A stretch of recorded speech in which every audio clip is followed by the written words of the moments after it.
Sangwa amahoro nshuti mukunzi wacu ubandanya kubana natwe ngaha kuri ino mboneshakure ikugezako amakuru, inkuru n'ibiganiro bigezweko biriko biravurwa irya nino mu gihugu c'u Burundi no hakurya y'imbibe z'igihugu c'u Burundi mu yandi makungu.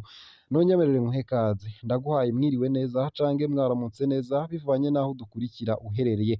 Wowe udukurikira uri mu gihugu c'u Burundi nunyemerere nkuhe mwiriwe neza, ndetse nawe udukurikira uri hakurya y'imbibe z'igihugu c'u Burundi mu yandi makungu nunyemerere nkuhe mwaramutse neza cange mwiriwe bivanye n'aho uherereye. Wowe udukurikira uri mu gihugu kibanyi ca Repubulika Iharanira Rusangi ya Kongo nunyemerere nkuhe mwiriwe neza.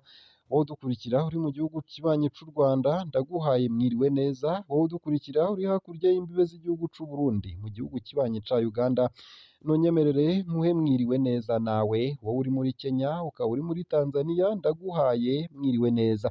Ndabakengurukiye cane ngaha kuri ino mboneshakure ibagezako amakuru, inkuru n'ibiganiro ku buryo butosoye kandi butomoye biba biriko biravurwa irya nino mu gihugu c'u Burundi no hakurya y'imbibe z'igihugu c'u Burundi mu makungu ya kure.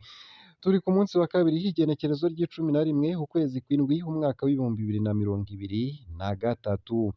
Utegerezwa gusa gufyonda sabone cange subscribe nawe utarafyondako kugira ubandanye urashikirwa n'amakuru agezweko, ibiganiro bigezweko kumwe n'inkuru zigezweko ziriko ziravurwa irya nino mu gihugu c'u Burundi ndetse no hakurya y'imbibe zaco mu yandi makungu.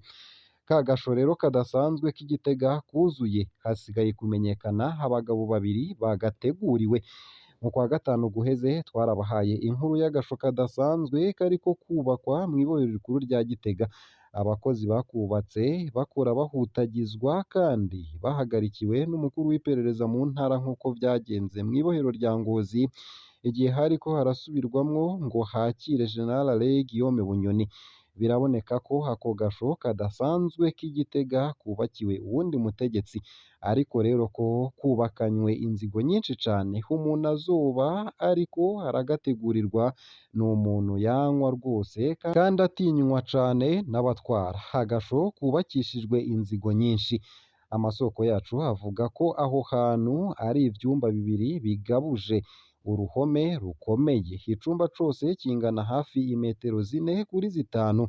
Muri ico cumba kimwe cose barubatseyo akandi kumba karimwo ubwogero arivyo bita dushe mu rurimi rw'Ikinyamazuru, naho kwihagarika h'abasirimu toilette à siège.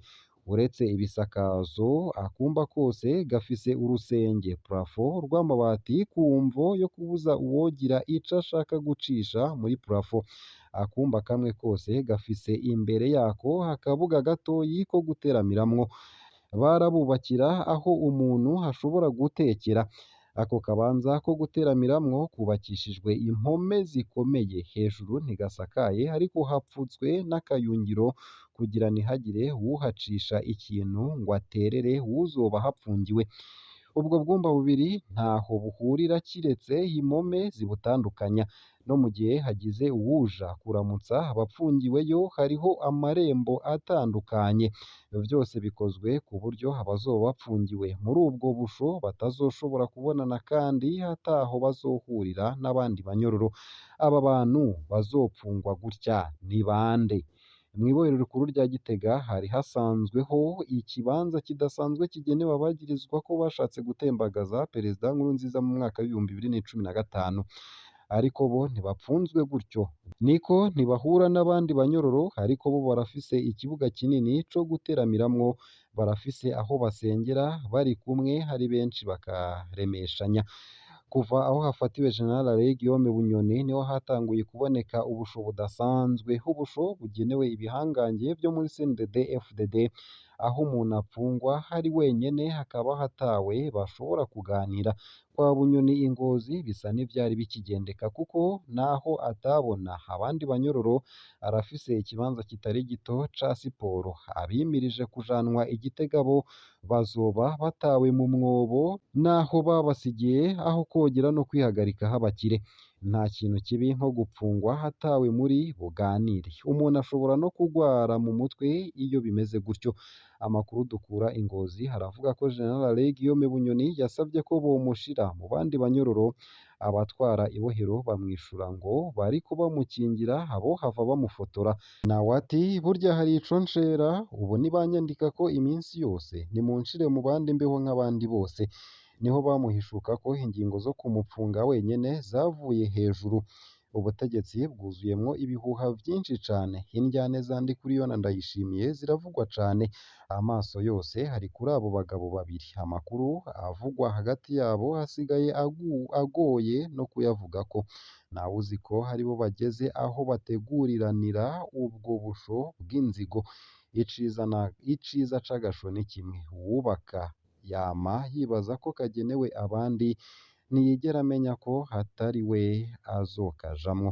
Hari inkuru ikunze kuvugwa mu Burundi y'umushikiranganji w'ubutungane yigeze gushiraho itegeko rivuga ko umunyororo wese bazomumwa acinjira kandi bazomwambura ibirato. Haciye igihe wa mushikiranganji akurwa mu mabanga, mbere hagira igihe arafungwa. Yinjiye mu munyororo bamubwira ivyo kumumwa no gukura ibirato, ashaka kunana ngo bariko barahonyora agateka kiwe. Niho abacunze ibohero bamwereka itegeko rimanitse ku ruhome, aravye asanga niwe yashizeho iryo tegeko. Uko niko benshi batangara ingingo mbi bafatiye abandi zibagezeko. Uwo mushikiranganji ntawe nzi, sinzi nuko abavuga iyo nkuru badashikuza, ariko ni icigwa c'ubuzima ku bakuru bafata ingingo mbi bibaza ko zigenewe abandi, cane cane abo banka. Iyi nkuru ndende nkaba nyisomye ku rukuta rwa Pacifique Ninahazwe rukorera kuri Facebook. Nayo mu bindi kandi, ese kuba Perezida Domitien Ndayizeye yaragiye kunamira Perezida Pierre Buyoya ni igikorwa co gukomera amashi? Agasanamu kerekana uwahoze ari umukuru w'igihugu Domitien Ndayizeye ari ku ntatemwa ya mugenzi we yasubiriye ku butegetsi Perezida Pierre Buyoya, karahanahanywe ku mbuga hwaniro ndetse kavugisha abatari bake. Bamwe ngo ako gasanamu kabibukije ko Uburundi bufise umukuru w'igihugu yahambwe hanze y'igihugu ciwe c'amavukiro. Abandi bo kwari ukwihweza ikibanza uwo yahoze arongoye Uburundi yashinguwemwo, kuko abatari bake ntibari bwagikubita ijisho. Ako gasanamu nyene katumye haba n'abiyumvira igituma uwo yahoze arongoye igihugu atashoboye gutahukanwa gufubwa mu gihugu c'amavukiro nk'uko vyakozwe kuri bagenzi we nka Perezida Bagaza, Perezida Micombero. Ibisigarira vyiwe vyazanywe bishingurwa muhira iwe mu Rutovu.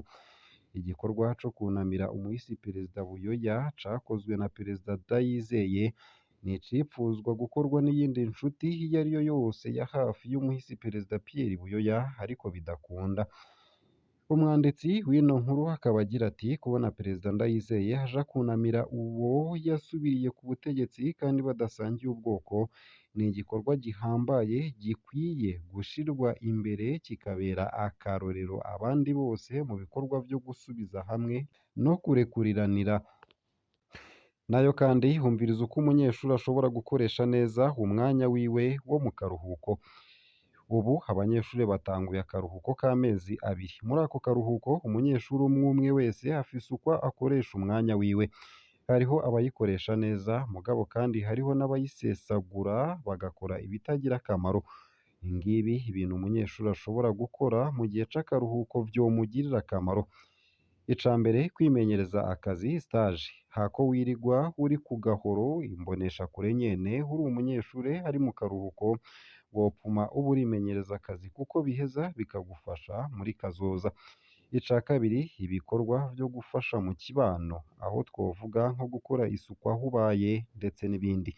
Ica gatatu, kwiga kuvuga urundi rurimi muzo utazi. Iki ni igikorwa ciza c'ingirakamaro gituma ubwenge bwawe burushirizaho kwiyongera. Ica kane, kwinonora imitsi kugira ugire amagara meza. Ni mu gihe kw'ishure umwanya munini abanyeshure bawumara bicaye. Ica gatanu, kwiga gukuza no gukoresha ingabirano ziri muri umwe wese. Ica gatandatu, gusoma ibitabo birafasha kumenya utuntu n'utundi. Ica indwi, gutanguza ishirahamwe ryawe rishobora kukwinjiriza. Mu mwanya w'akaruhuko ni umwanya mwiza wo kwiyumvira umugambi wakora ukwinjiriza amafaranga. Ni ibihe bindi bintu umunyeshuri ashobora gukora mu gihe c'akaruhuko? Twandikire unyuriye munsi y'ino video muri commentaire.